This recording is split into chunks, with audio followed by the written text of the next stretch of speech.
Bismillah, assalamualaikum warahmatullahi wabarakatuh.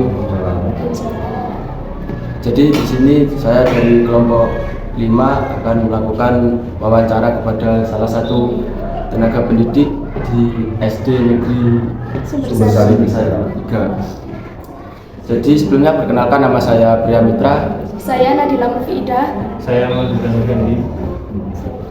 Baik, sebelum masuk ke pembahasan atau wawancara, mungkin dari Bapak bisa diperkenalkan terlebih Ya, dahulu, Pak. nama saya Muhammad Iqbal Astafian, mengajar PJOK di Ajang Sumbersari 3.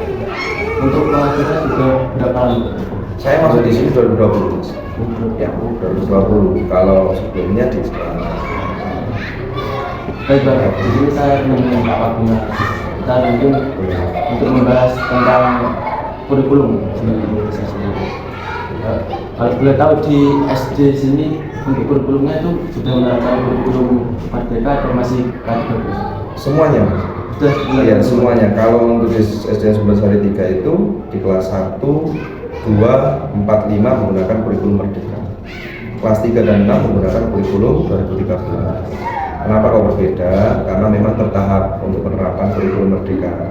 Kurikulum Merdeka dilaksanakan mulai tahun 2021, 2022 itu di kelas 1 dan kelas 4. 2022, 2023 itu di kelas 2 dan kelas 5. Nanti 2003, 2004 sekarang 2003 ya? Oh maaf, berarti ya 2023, 2024 ini kelas 2 dan 5. 2002, 2023 kelas 1 dan kelas 4. Kelas 3 dan kelas 6 masih menggunakan kurikulum 2013. Nanti tahun depan, tahun pembelajaran baru menggunakan kurikulum Merdeka. Jadi pelaksanaan kurikulum Merdeka itu secara total. Ya. Terus untuk apa? Pengembangan kurikulum dalam pendidikan siswa ini kayak gimana ya? Nah, ini pengembangan kurikulum Ya. Merdeka. Ya, pengembangan. Dari sebelum-sebelumnya. Oh, dari sebelum-sebelumnya. Di pendidikan siswa ini. Iya, di PJOK kan perbedaannya atau apa? Perbedaannya itu ada pada penekanan karakter anak. Di kurikulum Merdeka itu ada namanya project, ada namanya P5, profil pelajar Pancasila, ya. Jadi penekanannya ada pada karakter anak. Untuk praktiknya, saya rasa tidak ada perbedaan yang berarti. Untuk penyebutan istilahnya pada perangkatnya juga hanya berbeda pada penyebutan istilahnya. Kalau isinya hampir sama menurut saya di PJOK. Di kurikulum Merdeka ada namanya TP tujuan pembelajaran, ATP alur tujuan pembelajaran, CP capaian pembelajaran, modul ajar. Kalau di kurikulum 2013 ada silabus, LPP, Prota, Promes, ya kan? Hampir sama, isinya hampir sama. Cuma perbedaannya di kurikulum Merdeka itu guru dituntut lebih kreatif. Bagaimana cara memfasilitasi anak supaya anak itu lebih menarik minatnya, bakatnya, memunculkan minat dan bakat. Terus mungkin ada hambatan apa itu? Hambatan untuk mengubah dari 2013 ke Kalau di PJOK saya rasa tidak ada hambatannya. Hambatannya satu dari guru PJOK itu adalah sarana prasarana. Hanya itu saja. Kalau untuk pelaksanaannya tidak ada hambatannya. Toh memang di PJOK itu kan ada dua, teori ada praktek, ya kan? Nah, penekanannya memang pada praktek. Kalau di praktek, ya materinya PJOK ya seperti itu, dari dulu seperti itu. Cuma bagaimana cara kita lebih kreatif untuk membuat anak itu lebih berminat, lebih menarik dan sebagainya. Pembelajaran dikemas yang menarik mungkin sehingga anak lebih banyak aktif geraknya daripada mendengarnya. Tanpa memberikan perintah yang detail, anak sudah paham bagaimana cara kita membuat. Sekarang itu kan pembelajaran yang menarik, bukan yang baku. Sepak bola harus seperti itu, tidak. Tapi bagaimana cara memodifikasi belajar sepak bola anak menjadi menarik. Identiknya sepak bola itu hanya untuk anak laki-laki. Nah, itu yang kita harus ubah, bahwa anak perempuan juga tertarik untuk bermain sepak bola. Pada dasarnya semua anak baik laki-laki dan perempuan di usia dasar mereka itu lebih tertarik pada pembelajaran kinestetik bergerak. untuk anak duduk saja 2 menit saja untuk mendengarkan fokus susah. Itu pada dasarnya bermain lompat tali identiknya dengan anak perempuan, anak laki-laki apa bermain lompat tali, tetapi bukan seperti itu konsepnya. Bagaimana anak itu juga tertarik bahwa bermain lompat tali itu juga menyenangkan digunakan untuk anak laki-laki. Jangan lupa permainan tradisional itu juga masuk dalam pelajaran yoga. Itu sangat membuat anak-anak lebih aktif bergerak. Tujuan utama yoga apa?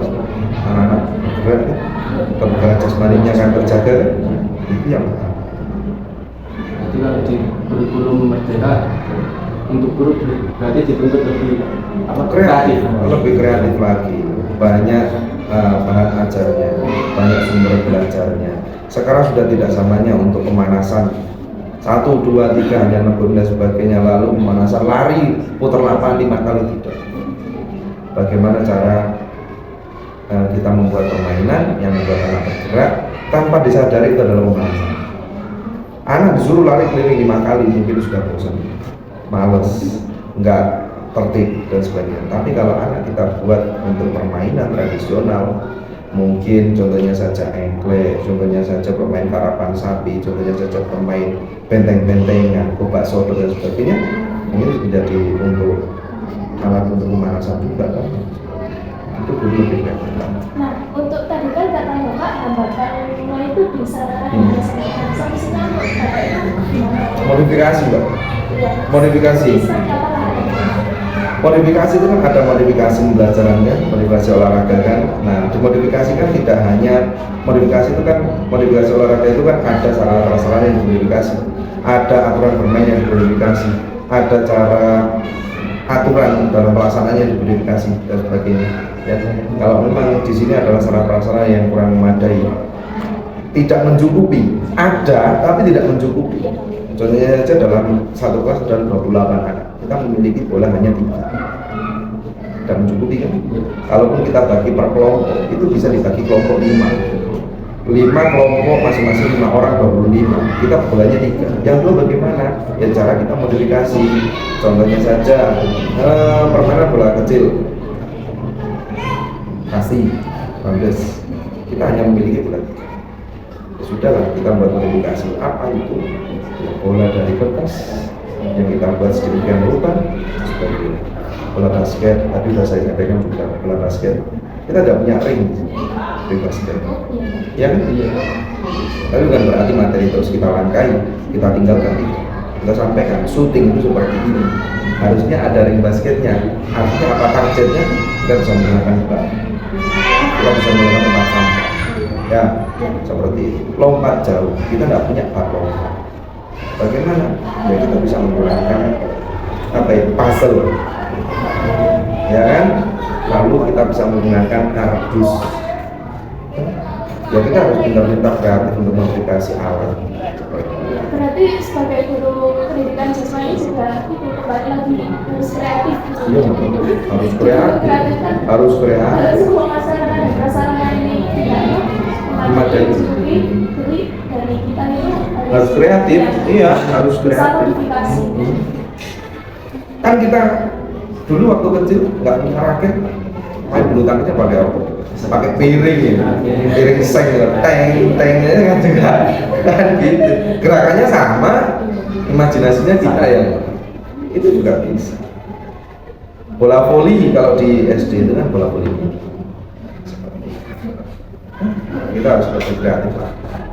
Terus mungkin kalau untuk pembelajaran di dalam kelas itu bedanya dari K13, kurikulum 13 kan dulu kalau nggak salah itu masih menggunakan AS mulainya. Terus kalau untuk kurikulum merdeka sendiri, Kurikulum merdeka, kurikulum 13 dalam hal teori tidak ada perbedaan. LKS itu adanya apa? Adalah salah satu bahan sumber belajar. Kalau sekarang sumber belajarnya banyak, anak sudah punya HP, bisa melihat itu. Kita memberikan teori, secara teori tidak harus dalam kelas. Ketika kita di lapangan sebelum menjelaskan kita praktek, kita bisa menyampaikan materi secara teori, boleh? Boleh. Lalu kalau teorinya dipakai digunakan untuk praktek, Kalau secara teori kita berikan pada saat anak-anak di rumah untuk belajar boleh, boleh. Dari apa? Dari link.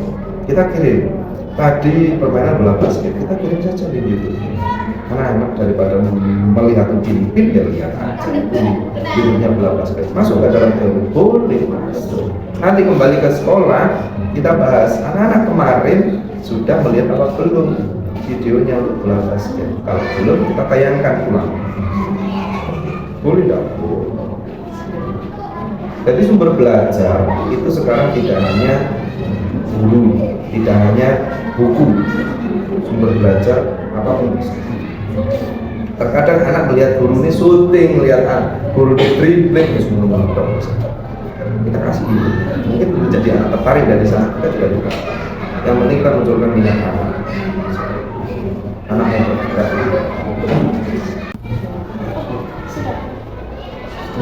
Sudah? Sudah. Oke. Jadi mungkin hanya itu saja kita Ya. dapat kami ya Pak, keterangan Bapak. Ya. Mungkin jika dari kami ada kata atau belajar, saya mohon maaf sebesar-besarnya.